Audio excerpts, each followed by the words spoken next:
Hello, beautiful, sexy human souls. Keith Anthony Blanchard with Center of Light Radio, Center of Divine Foldment and Reinforcement. Strap in all my broham sandwiches. We're going in for a ride tonight. And I have a guest, a dear friend of mine by the name of Wild Trees. He can explain that if he wants, but he doesn't have to explain anything. He's Wild Trees. He's a biologist. Let me give a couple of shout outs real quick. My new bestseller, Homecoming Crossing the Bridge to the Soul. The link is in this forum. You can jump seat to Amazon and purchase that bestseller. You can also use that same hyperlink to leave me a review. Please do, I'm asking. Excuse me, I'm just kind of off my game right now. I got up from a nap and I got really groggy, so I'm still trying to come back to earth. Some new news. Many people are not going to like it, and it's okay. I'm not doing this for likability. We're going to use hand gestures. Those who are getting this, better be careful. People are starting to hear voices in their heads. The reports are coming in. They're supposedly going to be flipping that 5D switch. Be careful. I'm still having an issue with my mic. I hear two pops in my ears, and my voice disappears. A little rhyme there.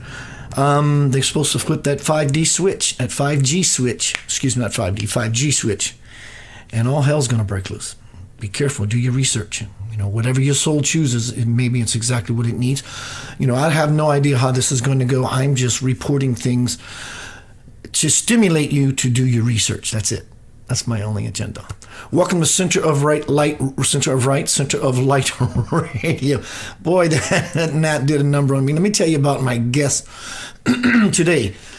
Wild Trees. Wild Trees is a biologist who studies the paranormal. He has a degree in biology and has published research in peer-reviewed journal, co-written a college science lab manual, and has extensive field research experience in Texas, Colorado, Alaska, Montana, Wyoming, and Arkansas. He specializes in animal behavior, experimental design, and microbiology. His link is in these forums. Let's have a good time. Everyone meet my friend, Mr. Wild Tree. Hey. How you doing? Good. Can you hear me? I can hear you just fine, my brother. You're a little dark. Let me brighten you in. Okay. How's it going, brother? What's happening with you? I'm great. I'm really good. Thank you so much for asking me to be back on again. Yeah, friend, it's been a while. I like talking with you. I like the subjects that we talk about, and I like the direction and how deep we go into said subjects. How do you want to start this interview? Also, what's got you going? This is why we're back on this platform talking about you and your passions. Yeah, that's a good question. Okay, well, let's see. What can we talk about first? Well, I want to talk about, I guess we'll start by talking about some projects that I'm working on having to do with the paranormal and using like technology, basically. So one thing that I started doing that I haven't mentioned it to you, but it's really interesting, is there's this new video game called Microsoft Flight Simulator 2020, okay? And what's really cool about this game is that you could fly, in the video game, you could fly an airplane over anywhere on the planet, anywhere. You just type in the GPS coordinates and you're off. And what it does is it actually streams in data from the internet, like GPS data, satellite imagery. So it's a pretty realistic flight simulator. So what I started doing is I'm working on a video on my YouTube page.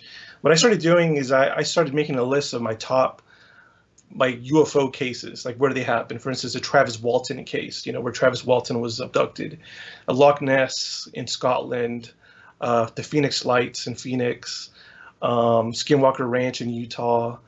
I mean, it's a long list. So then what I'm going to do is I'm going to get in the video game, fly over these areas, record everything, and then make a video, and then talk about the case. And at the same time, you could see what the area looks like. It's pretty interesting. Like I did the Travis Walton case. So I went online and somebody had posted Travis Walton coordinates of his abduction. And I went ahead and flew over it in my little airplane. And it's a really cool area. It is out in the middle of nowhere, a lot of mountains, a lot of trees. But, the Travis Walton case is interesting because it's like when you're in the plane flying over there, you're basically like, you're like, this is what the UFO saw. This is a UFO's perspective looking down. at the area. So that's interesting. And then I'm also going to do it for Roswell. And then for Roswell, I thought would be really cool is in the game you could change the weather parameters, so I can make it to be like a thunderstorm, raining.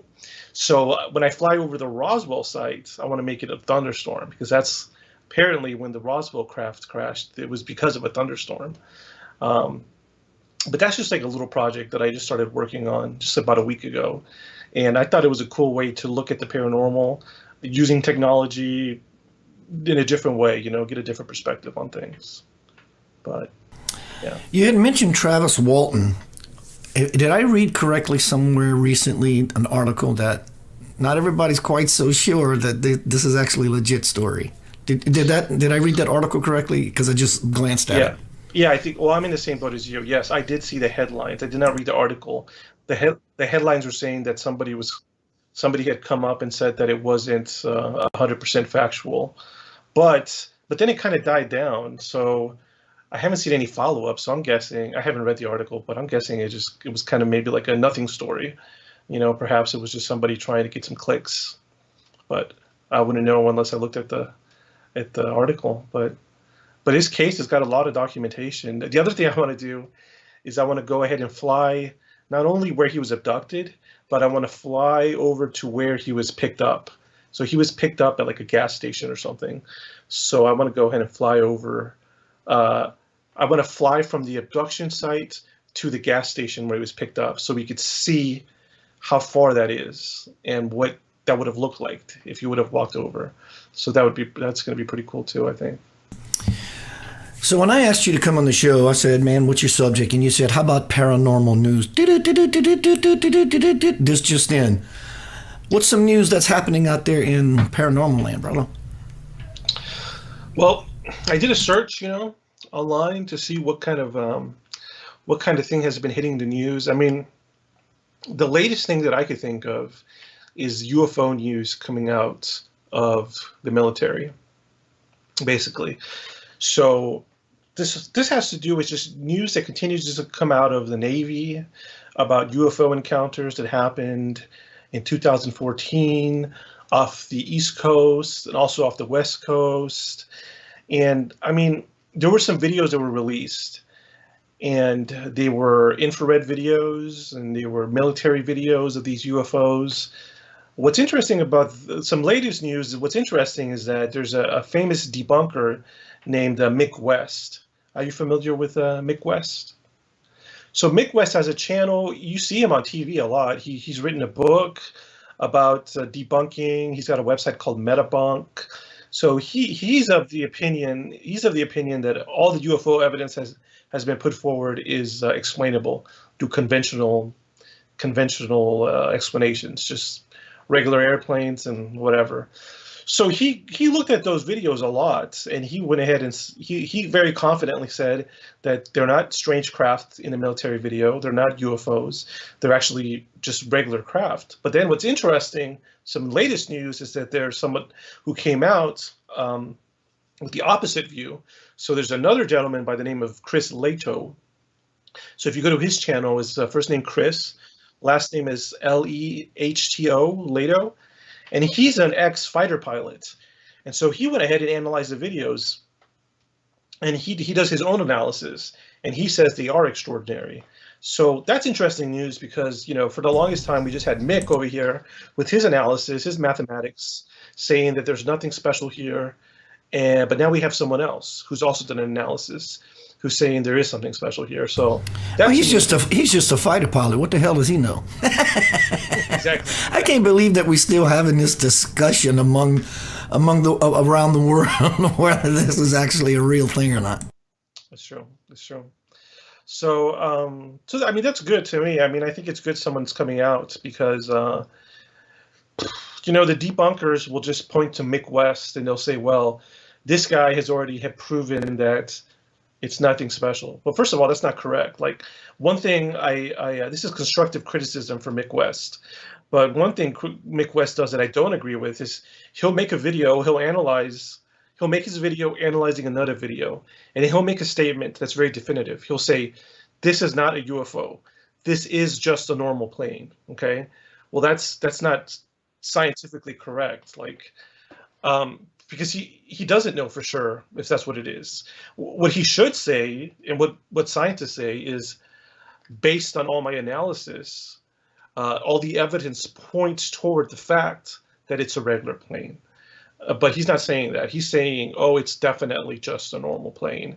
And I say that's a constructive criticism, because if you were to write this up, if you were to write all his analysis up in a scientific paper and he would submit it for publication, like a peer-reviewed journal, other people would read it, I'm sure those reviewers will go back to him and they'll comment on it. They'll be like, hey, you need to change this statement right here where you're saying that it's definitively this, because you don't have the evidence that it's definitively that. You have strong evidence to suggest it. But so that's his attitude. So I think it's good that somebody else is coming out, because now we could say, well, Mick West says this, but he's not, there is somebody out there saying that he's wrong. I mean, he's not, it's not definitive what he's saying. So, do you think these debunkers? Do you think they are healthy for our investigation into the truth? Some way to keep us grounded, so we don't just naturally lean into folly and nonsense. Yeah, I mean that's a good question. Yeah, and I do think they are good for the environment. I think everybody's good in this UFO discussion as long as they meet a few criteria, as long as they are honest, and I guess, yeah, I mean, it's honest, and also if they're not toxic, if they're not, toxic people, and is that they're not insulting people, they're not belittling anybody. So as long as they're being honest, and they're not toxic, then I think that's good. And I will say Mick West is very polite, and I do think he's honest. I just think he's making some errors, but that's normal. I mean, every human makes errors, so I can't hold that against them. So yeah, to answer your question, I think Mick West is doing good work, and I do think we need that type of people. But although Mick West, from the statements I've seen, he seems like his mind is very closed on the idea. You read my mind, Mr. Man. Is because I don't know the guy. In fact, I don't even know who he is. Right. My thought would be who he is, looking at knowing you, the you that I know, and people of credibility, and have if you're truly that smart, how come you just can't see it? It's obviously, like you said, he's maybe closed. Maybe he had something remind him in the past of whatever, and he just shuts that door and is just not interested in entertaining any other possibility. It's true because, okay, so I'll talk for myself. So for myself, like I am open to the idea that anything is possible. I'm open to the idea that there's nothing paranormal going on, that all of it is just fake. I am open to that idea. That's not what my hypothesis is, but I am open to that idea. I am also open to the idea that there are incredible things happening in the world. But I feel like Mick West is not open to the idea at all. I think he's only thinks that nothing incredible. I mean, the reason I say that is because he wrote a whole book, which he makes money off of. And the whole book is it's called something about going down the rabbit hole. To be fair, I haven't read it, but from his descriptions of the book, it sounds like the book is all about how to talk to people and who to have these extraordinary beliefs. So what I'm saying is, like, it looks like he's got a website, he's got a book, he's got a financial motivation to keep believing that nothing extraordinary is going on. So to me, that seems like it is blocking his head. It is blocking his mind to the idea of... He's already made his decision. He's made his decision, yeah. He ought to go hang out at James Gilliland's place. Right. At East City Ranch. Exactly. I remember this when I lived in South Louisiana. Andrea might appreciate this. She just said, I had a sighting, no evidence, just my word. When I was living in South Louisiana, I must have been 18, 19 years old. I'd say 19 years old. I was at a friend's house down the bayou, as they call it, down the road in the swamp. And I get a phone call from my then girlfriend. Hey, Keith, Evergreen High School could use your help. They have a prom tonight or some sort of dance and the PA system's not working. So I asked my friend Richard, I said, Richard, you want to come ride with me? You want to come with me? He said, sure. I said, well, you can ride with me? He said, no, man, in case you get stuck there and I want to leave, I'll take my car. Fantastic. So happens to go down the same route back to my girlfriend's house, but pass it up and then continue to go to school. And as soon as we passed my girlfriend's house, a mile or so, the road was a winding road, fence, cow pasture, fence, cow pasture. And as I'm driving down the road, chilling, bro, this thing had to be 65, 75 feet off the ground, above a telephone pole, so that gave me some sort of scale. And this thing was huge. And I'm rolling my window down, pointing my finger out the car to Richard, bro, look, and I could see my rearview mirror going, what is it, man, what is it? So I pulled over offside the roads into the shells. And he said, what is it, Keith? And I said, Richard, look. And it's across the highway, and it's in the cow pasture. And this thing is going up and down, just meandering, and it doesn't have a care in the world.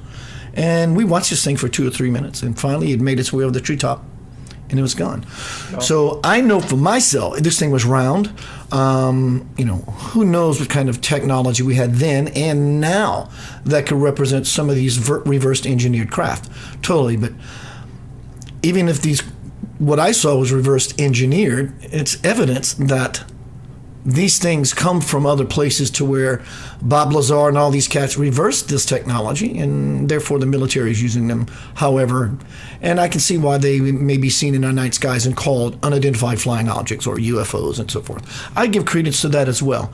But there's no way anyone can twist my arm and make me say uncle to give in to the fact that it's just simply not true. Yeah, that's a really cool story. Yeah,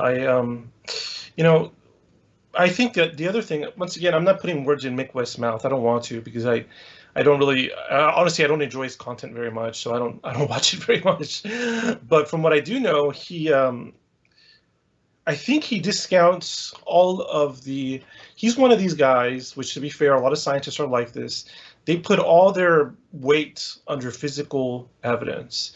So what I'm saying is they don't take into account, or they don't put any weight behind testimonials or personal accounts. For instance, the personal account you just told me, I think it's very valuable. It's not physical evidence. You don't have a photograph, you don't have video, you don't have a piece of the craft, you don't have indentations. But the thing is that there are, if I'm estimating, there are probably hundreds of thousands, maybe millions of these personal accounts that go back to the beginning of recorded history.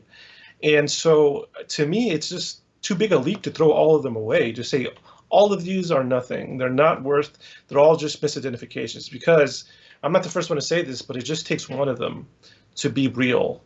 And so we're looking at hundreds of thousands of them. And a lot of them do have physical evidence. And it just takes one of them to be real. So, yeah. That's why that's why my mind is open to the idea that there's things out there. And the other thing is I'm a research scientist. Like the whole idea behind my career, the whole thought behind a research scientist is the idea that we don't know everything yet, that there are things we don't know. If we knew everything already, there would be no need for a research scientist. Research scientists make discoveries. So my whole career is based on this idea that we don't understand everything and that we are here to help understand the world better. So, of course, I think there are still big mysteries out there that we don't understand. But you know what? I think it is very scary. It's very uncomfortable to believe that, let's say you never thought about UFOs or aliens, and let's say you suddenly start thinking about them. It is very uncomfortable to come to the realization. There's stages to it. It could be world shattering. So I understand why for some people it's uncomfortable. Like there's this funny channel. Speaking of Mick West, there's this channel called Wisecrack, and it's a philosophy channel on YouTube. And what's interesting is they had Mick West on there, and they were interviewing him about UFO videos. And of course, Mick West was saying, don't worry, there's no UFOs, there's nothing going on there. And what's really funny is all these philosophers on the channel were like, oh, thank God, they were relieved, they were happy. And I understand why, because if you're a philosopher and if suddenly you have to deal with the idea that UFOs and aliens are real, as a philosopher, I could imagine how that messes up everything in your all your calculations, everything in your world gets messed up. So to me, it was hilarious watching these philosophers with this like relief smile. They were so happy listening to Mick West. They wanted to believe Mick West. They're like, yes, yes, there are no UFOs, there are no abductions, there are no aliens. It's because it could be dangerous and scary. Yeah. Down when this actually comes out in a big way to where, we go outside and it's a common occurrence. Modern religion is going to have a really tough time with that. They're going to have a tough time explaining it. One, I foresee that people are going to flock to church because they're scared to death, and others are never going to go back because they were never told the truth. Right. It's true.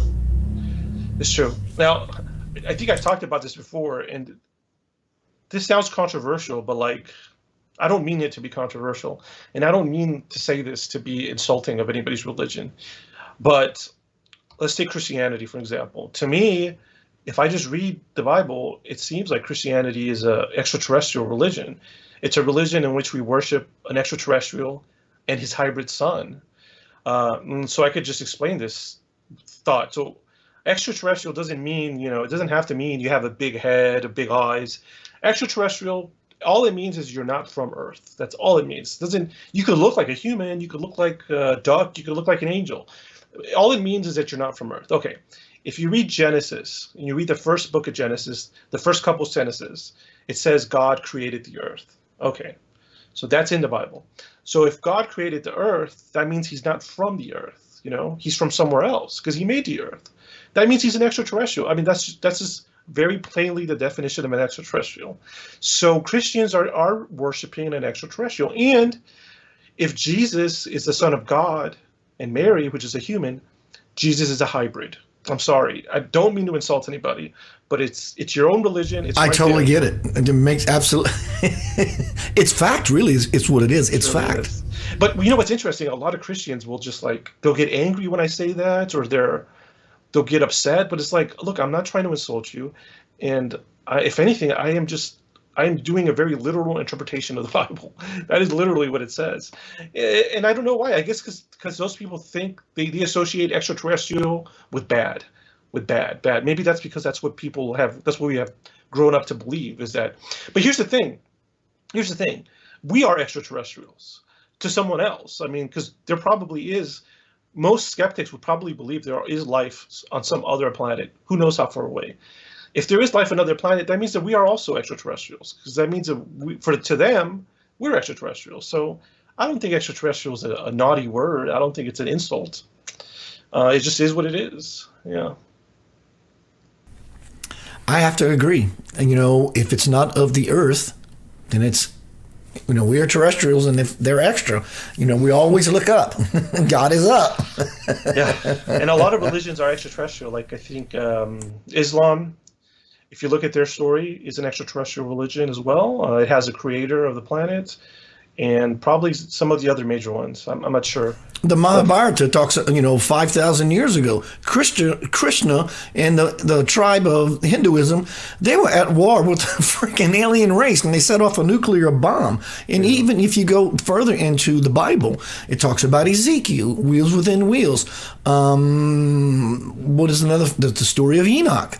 Mm-hmm. There are many references to, and if you even look at, 15th, 16th art, you'll see these pictures of Jesus and Mary, and all these craft are around in these paintings. But also, when Moses and the Israelites were wandering through the desert for 40 years, it's been years, it speaks of they followed the light by night, and during the day it sat on the ground. I paraphrase that, of course. It's been years, but. Well, to me, the Bible is. I've been to church with my mother, and I'm listening to the sermon, and I'm like, this guy's describing a UFO encounter. He's reading the Bible. He's like, yeah, they heard the rumbling in the sky, and it came over. I'm like, that's a UFO encounter, and that's what it sounds like. But yeah, so yeah, we're talking about how people are going to react if we know that extraterrestrials are real or aliens are real, how some of them may leave the church and how some of them might go to the church. I think it's good that these videos are coming out because we need to get people to start at least thinking about the idea. We don't want to just slap them all of a sudden with everything at Yeah, once. because it'll serve no purpose whatsoever. It'll scare them away from the truth. Yeah, yeah, yeah. So, and then, I've been thinking about this recently too. I'm like, you know what? Of all the alien stories I've read, I have not read any alien story that is more scary than something I've read a human has done to another human. I mean, like I read about humans, the horrible things they do to each other. Those scare me a lot. But looking at all these cases of UFOs, I'm like, nothing really comes, these alien abduction stories, they cannot top what is happening with humans against humans. So it's like, puts it into perspective. Like, are they really that much scarier than humans? In my perspective, no. Humans are actually more Totally. scary. Let me run this by you, bro. I'd love to get your input. If we think about God, all that's good, source, creator, higher intelligence, the unified field, whatever we want to call this, that the earth was created with an intention for humanity. And everyone who is pro-humanity is of the earth. And they influence by the will of creator. Anything that bucks the current of a unified humanity is not of this earth. It's an extraterrestrial race, or even just an extraterrestrial or alien consciousness that has infiltrated the system and has the power of influence. We can see that everywhere. We can look into the political arena. So what are your thoughts about the fact that the earth was created for humanity, and anything else that bucks the current of a unified world has to be in an influence of something other than the human race and the will for it? Yeah, I mean, those are very interesting ideas. I mean, something that makes me think about is I've sometimes I thought about, I go to the zoo and I think about zookeepers. They try to make the perfect enclosure for their animals. We want to make it big enough so the animal's not stressed. We want to make it as natural as possible. So I think, okay, if I was going to make a zoo exhibit for humans, how big would I make that zoo exhibit so that they wouldn't be stressed? And to me, the idea I keep coming up with is probably the size of Earth. If I was going to keep humans as a zoo, probably I would put them on Earth, because that's the area where they could be confined. They wouldn't, they wouldn't feel too stressed. So I guess that kind of goes along with the idea that yeah, perhaps there was a purpose why we were put here, like kind of like what you're saying. So, the whole creator thing, I think you could look at creationism in a lot of different ways. Like, like it could be that somebody created the scenario for us to be here. You know what I mean? It doesn't mean that they molded us from clay necessarily, but it means that they had a plan for us going forward. And for example, it could be that they saw this planet as an early planet. They came here and they manipulated some DNA of some organisms that were already here, like some primates, to make us, what we are. It could be that they just put DNA on the planet to start it off with. I mean, those are some things that are creationism as well. Have you ever heard this theory? David mentioned something in the chat room. I'm not sure if that's what he was referring to. It feels like he might. Have you ever heard of this theory that Noah's Ark, that this was not to bring him about two creatures on a wooden ship, blah, blah, blah. That it's more or less that they used DNA. They took DNA from all the creatures of the world and put them in a safe place so that whoever that was that did such a thing could always populate other worlds with these creations. Have you ever heard that before?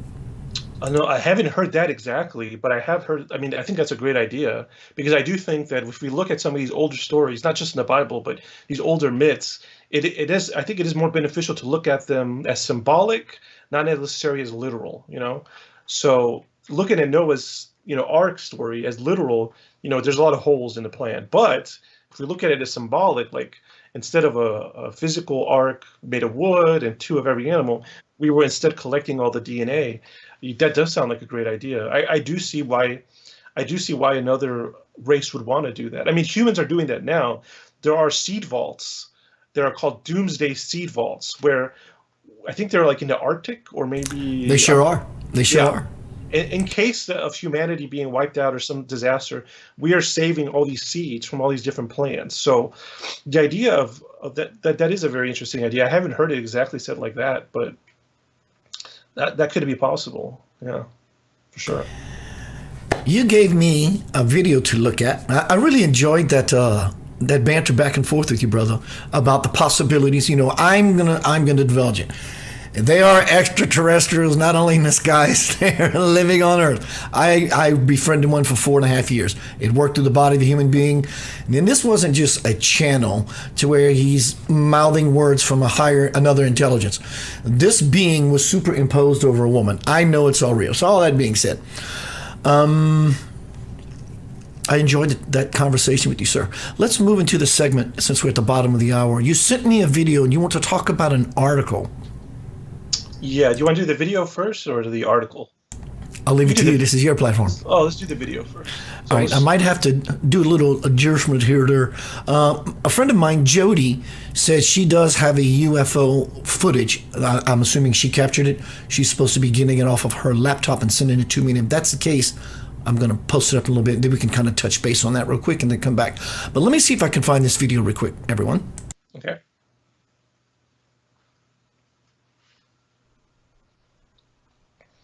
What are we looking at, my bro? Okay, first of all, this video is posted on a channel called Wreakin' Havoc 215. So he filmed this. RICANHAV. I don't mean to interrupt you, sir, but I'm not going to get a video slap for this, am I? On YouTube? A strike for this? No, I don't think so. No. I don't think so. Right. Okay, go ahead, please. Anyway, so Wreakin' Havoc shot this video, and he's one of my collaborators on a project we're doing. Now, what you're looking at is an infrared camera, which is why it's black and white. So infrared cameras, they shoot out beams of invisible light. They're invisible to humans. Humans can't see infrared light, but they shoot out these lights, and then the lights come back to the camera, and we get this image. So they're used a lot for nighttime photography. But as you can see, his living room is full of activity. So you see all of these, like, I guess they look like circles if you were to pause them. And then every now and then you see like a square that kind of zooms in. That square is meant to detect like movement or something, like a person. So there's the bottom line is there's something definitely going on. There's something happening in the video. I mean, you could see it, I can see it. There's these things moving around. Now, the question is, what are these things that are moving around? And that is the question I wanted to answer. Now, if you were to just do a little bit of research, people will say, well, you know, it's pretty easy. There's nothing strange going on here. All you're looking at is pollen. Pollen is, you know, what plants give off, flowers get off. All you're looking at is dust particles in the air. Basically just normal everyday stuff. Okay, so you know, these things, you know, are changing trajectory. They're changing direction. There is a consciousness there somehow. That's for sure. Right. So that's okay. So then that's what people say. And okay, so my question was, okay, well, is that true? I want to find out if that's true. So we are in the middle of an experiment where basically what we're doing is we're running the camera like this for like an hour. And then we're also running the camera like this, but John went ahead, John is Wreakin' Havoc, he went ahead and bought a HEPA air filter. HEPA air filter is meant to clean the air of pollen and dust. I mean, that's what they're made for. And he went ahead and bought a filter that's made to clean an area twice the size of this room. And he went ahead and cleaned everything, sealed off all the doors, moved everything out of it, ran the filter with a clean filter packet in there, and then we shot the video again. So the question is, we're trying to find out is, if it is pollen or if it is dust, then we should count less of these orbs with the filter on than when the filter is not on, right? So we're in the middle of that analysis. Now he's kind of let me know, I haven't seen it yet. We have some assistants helping us, but he's kind of let me know that there isn't much difference with the filters running. So that's telling me that perhaps it's not dust and pollen if the filter's not having any effect on it. I mean, that's science, you know, that's just like, so then we still have we're still questioning what could it be. So I think the once we analyze this data, the next thing I think I'll do is I'll probably ask Rican. The next thing that I could do, because if it's not pollen, if it's not dust, then I guess the other thing it could be is perhaps, and I don't know if it's this, it's probably not this, but it could be like insects or something. So I'll probably ask him to put out some fly traps or like different kind of pheromones and sticky traps and pesticides, and then we'll just to be safe. But the idea is that it may not end up being pollen, it may not end up being dust, and it may not end up being insects. But we can't also forget this, and I understand we are influenced by media and things we're told and convince us that certain things are what they are, and that is a very influential component. But we also have this thing called intuition and common sense and learnedness that we, academia that we learn in school, how things are. We got all these other things, but I love the idea, like when we talked about Mick earlier, the debunking of things, or to try every possible angle so we can find out what the fuck things truly are. Because, that's sort of the game of why we're all here, is to unfold the truth in all of its beautiful fragments. Right. Right. So that's the experiment we're doing. I'm hoping to analyze the results, and I'm hoping to get it published. Like, I'm going to try to get it published in an academic journal. Now, the thing is, this is going to be a legit scientific journal, so it's probably not going to have, any mention of paranormal things. Probably what the title is going to end up being, it's going to be something like, this is the title of the article. It's going to be, HEPA air filter does not reduce the amounts of orb artifacts in infrared video. Or it's going to be, HEPA filter does reduce the amount of orb artifacts in infrared video. I don't know what the results are yet. Like I said, I haven't analyzed them. He's kind of telling me what's happening, and I have an idea, but who knows? I haven't analyzed all the data. So you see that paper will come out and people will read it, and it has nothing to do with the paranormal. But people are going to read it and they're going to read the conclusion. The conclusion is going to say these air filters are not eliminating these orbs, and also, the article may end up being. It may end up saying HEPA air filtration and insect traps do not remove orb artifacts from infrared video. And the way I could spin this for science is like, look, infrared video is used a lot in scientific purposes. A lot of scientists use infrared video for the research, and so a lot of them maybe are like, hey, I want to shoot this video, but I don't want to have all these orbs in the video. How can I get rid of them? So this is the reason why they would read this paper. They'll be like, okay, well, I know that if I want to get rid of them, then the filter's not going to help, and the insect trap's not going to help. So I'm not going to waste my time doing that. But yeah, like I definitely think that when there's a paranormal case and I'm investigating it, this is not to insult anybody, but I just think we need to get rid of all the most obvious things it could be before we jump to the craziest conclusion. Now, that's not to say that I don't believe anybody. I don't want to offend anybody, but I'm like, hey, let's just do our work and get rid of all the things that's kind of what the article we're going to read about is about. And that's what I'm doing in this case. I want to just get rid of all the most obvious things. And then after that, then we can move on a little bit and see. And then I'll use this real fast. Once again, I like to teach whenever I come on your show.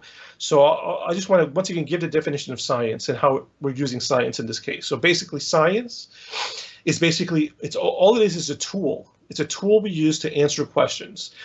In this case, the question I'm asking is, what is causing the orbs in the infrared video? That's the question. So science is what I'm using to solve that question. Now, science is not bad or good.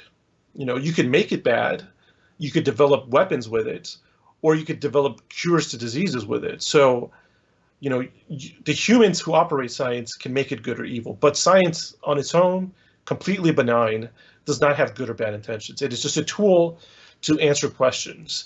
And then the other thing is, I'll just say the two things that you need for science is you need to have repeatability. And repeatability is important. It means that if you come up with some results, you need to be able to do them over and over again. And that's a good thing. Like, let's say you have a car. You want to have repeatability in the car. You want your car to start every morning. You don't want your car to start every third time you try it. So repeatability, it just means that when you have results, someone else is able to get the same results over and over again consistently.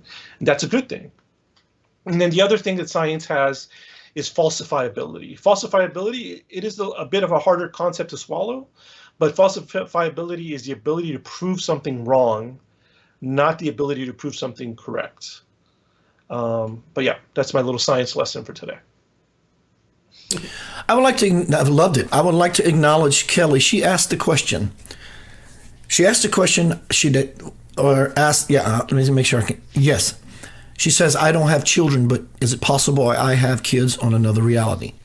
From my experience with Nucleus 8, who dated a friend of mine by the name Lara, they had children on his planetary mothership station 27,000 light years away on another dimension. From my personal experience being with these beings, these people in my life many years ago, it was real. It's real. That she has to go lie down so she can remove herself from her body and go be with the children.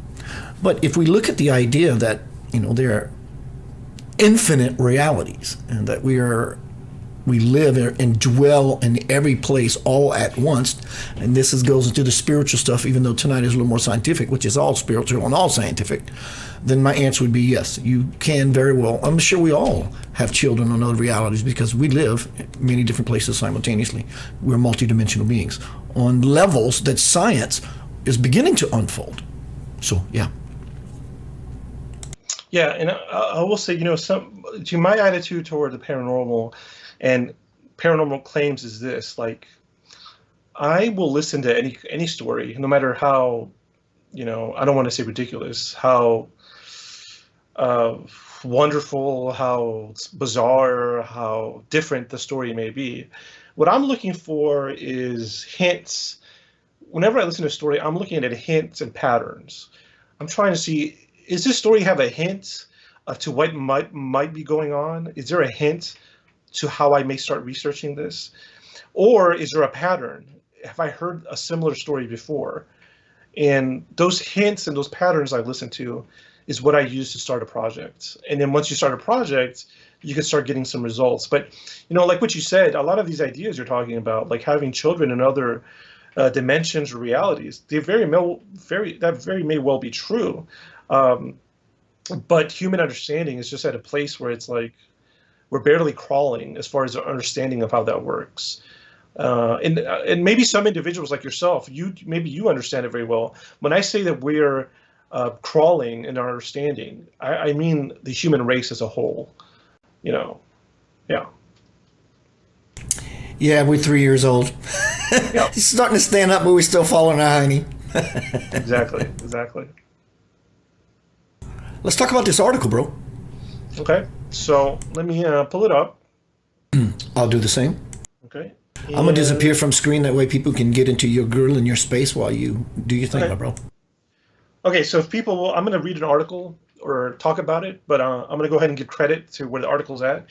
So if you go to theconversation.com, that's where I found the article. And the name of the article is The Top 3 Scientific Explanations for Ghost Sightings. And the author is Neil Dagnall. I'm posting it in the forum, brother. Perfect. Fantastic. Okay. Here we go. There you go, guys. Always got to give credit to the authors. Now, Absolutely. So this is interesting. So this author goes ahead and gives some reasons why people might report ghosts. Okay, so I think if I was going to investigate a ghost case, I would look at these things first. And I actually have some extra ones I could throw in. But once I get rid of these 3 things, then I would start looking into the more exotic things. Because it could be something simple. Let's say you have a terrible haunting, and you could fix it easily by just removing some paint or, fixing a leaky pipe. Wouldn't that be wonderful? That could be like a cheap fix. But anyway, so number 1 reason, he says, because I told you so. So what I think he said is, if people are told or suggested that a place is haunted, that may induce haunting scenarios. So that means that if you buy a house and the person, I mean, this probably wouldn't happen, but let's say somebody sells you the house and they're like, oh, by the way, the house is haunted. That's why it's so cheap. So if you're given that idea already, that may give some results. See, let me see. Let me read what it says here. So it says, so it is fair to say that the effects of suggestion vary depending on a person's beliefs.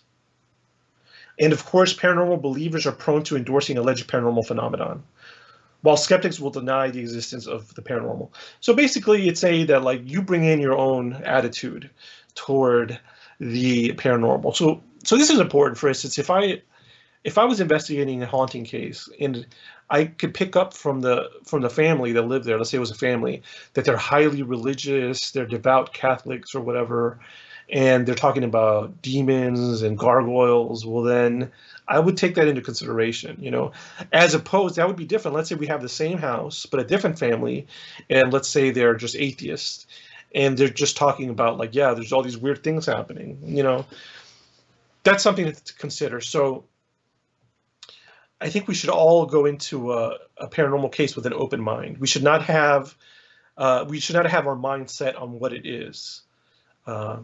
Okay, so then the next one, that one's kind of a common sense one, but it's good to bring it up. Number 2 is electromagnetic fields and spooky sounds. So these are environmental factors like electromagnetic fields and infrasounds.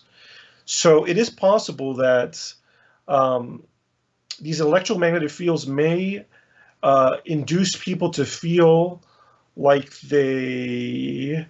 it says right here, electromagnetic fields, when they're applied to the temporal lobes, which are in the brain, can produce haunting experiences, such as a perception or a presence or feeling of God, or a sensation of being touched. So magnetic fields can be detected by machines, and magnetic fields are actually given off by everything. Magnetic fields are given off by a human, a television, anything that has electricity, but there also could be underground magnetic fields that could be affecting.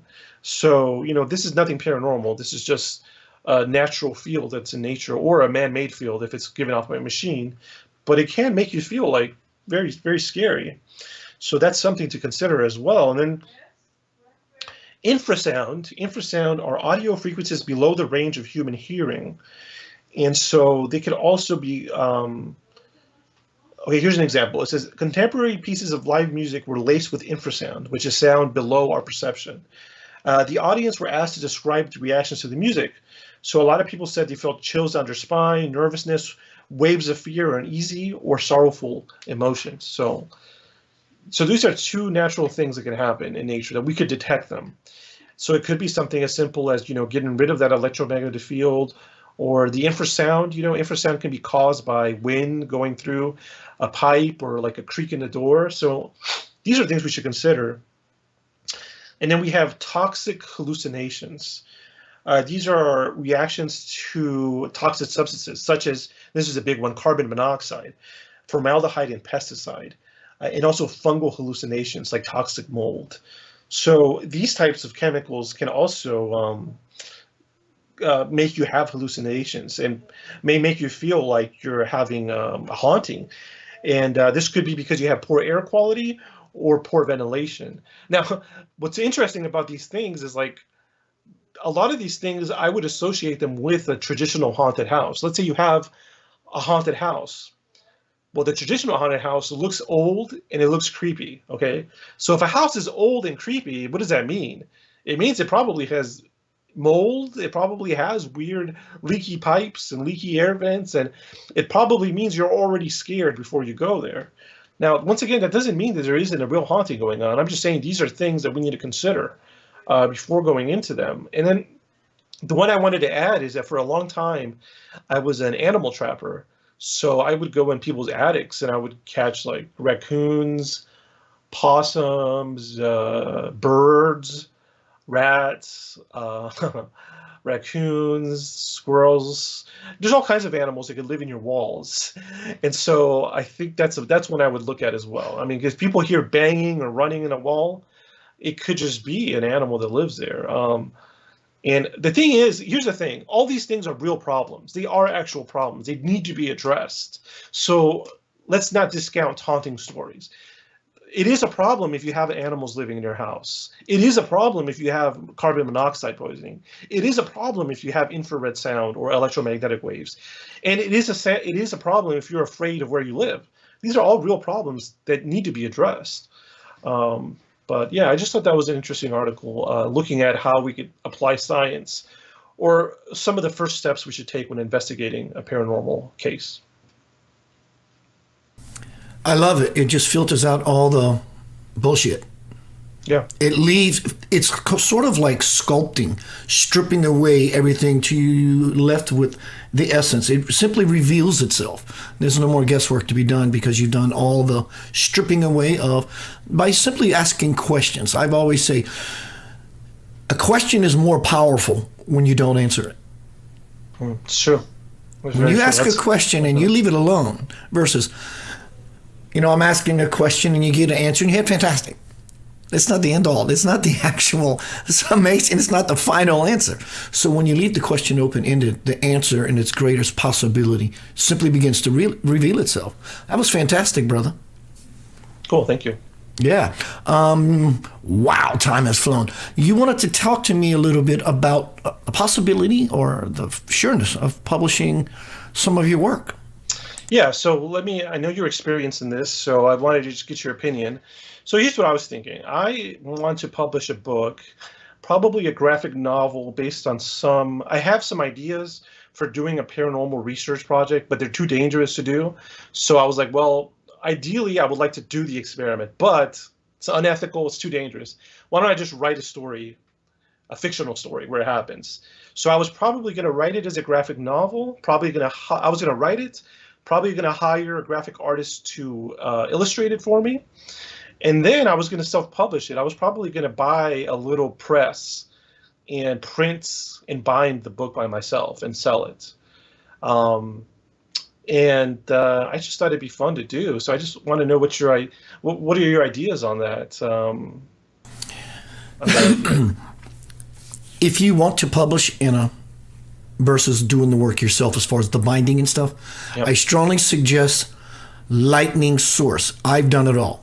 Many years ago, I used Author House, I used Lulu, and what they do is they cut your money. It's not always about the money, I get that, but it is about the money at the same time. This is your baby. You're birthing something that you want to share with the world, and you're entitled to receiving. Well, time is money. You're putting time. Time is valuable. You're putting time into it. It's not outrageous to get some money in return for it. But yeah. So I learned that Lightning Source is the publishing company, distribution company, for 8,000 publishing houses in the world.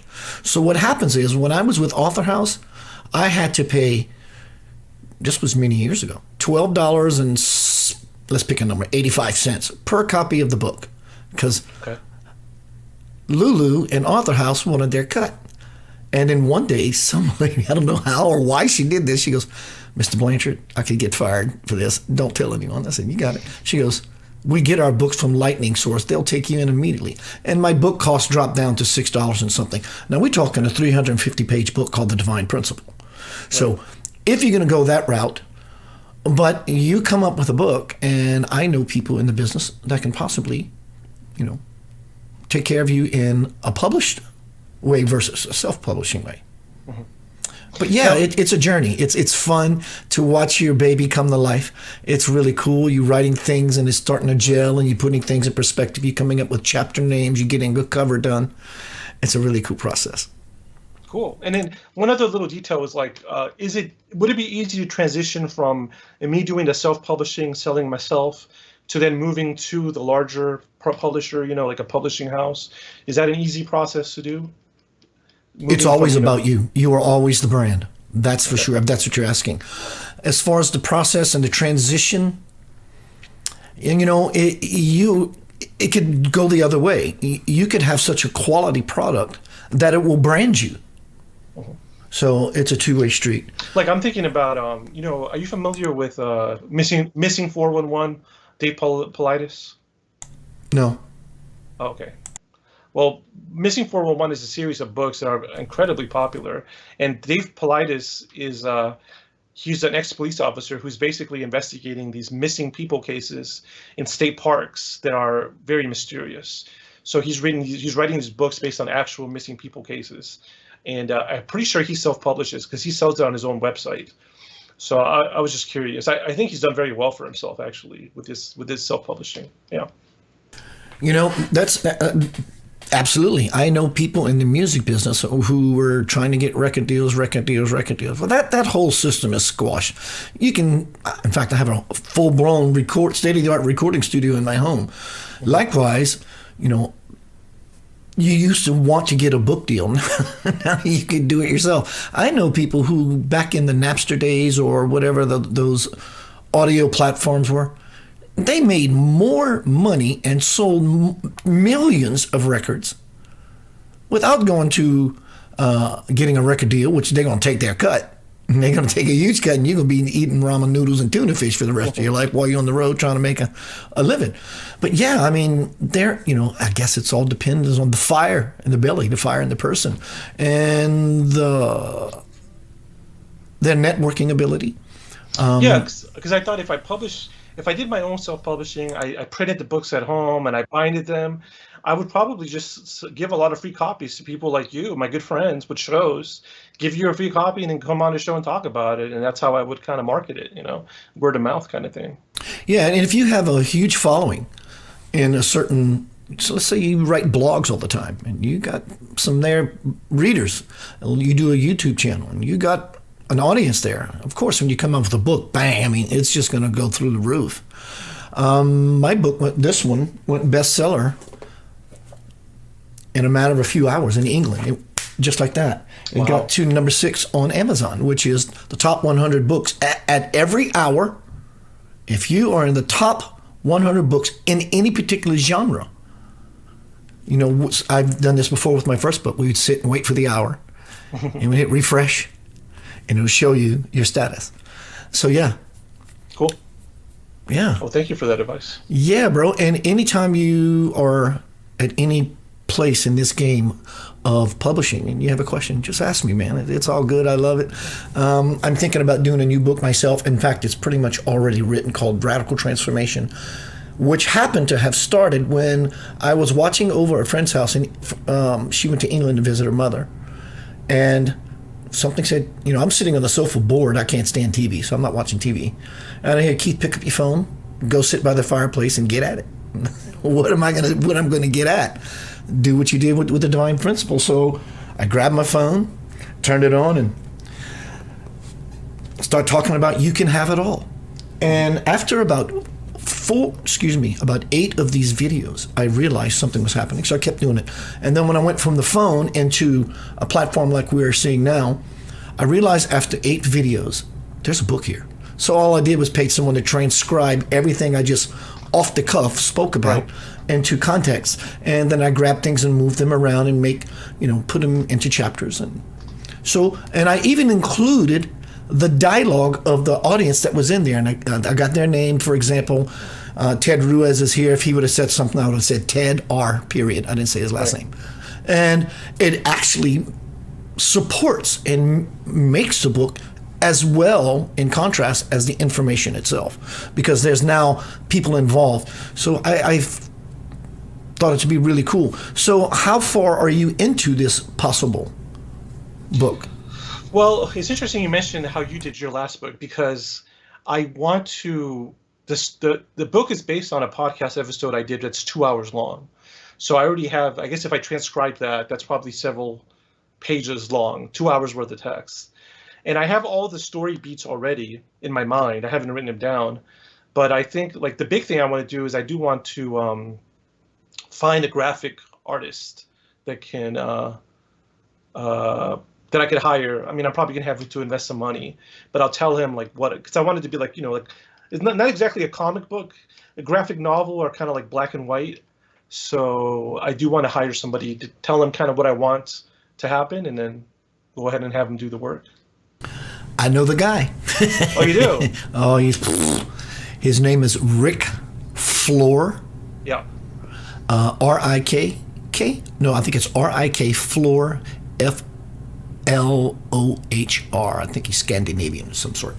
But yeah, man, anything you need, I've done all the work so you don't have to. Let me know. Are you still with me, sir?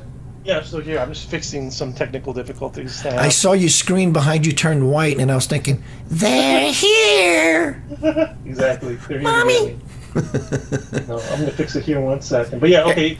Does he have a link to his work? I'll send it to you. I'll send it to you once we're off air. In fact, you can go to my friends list and my friends on Facebook. He's in there. And just tell him you came via my suggestion.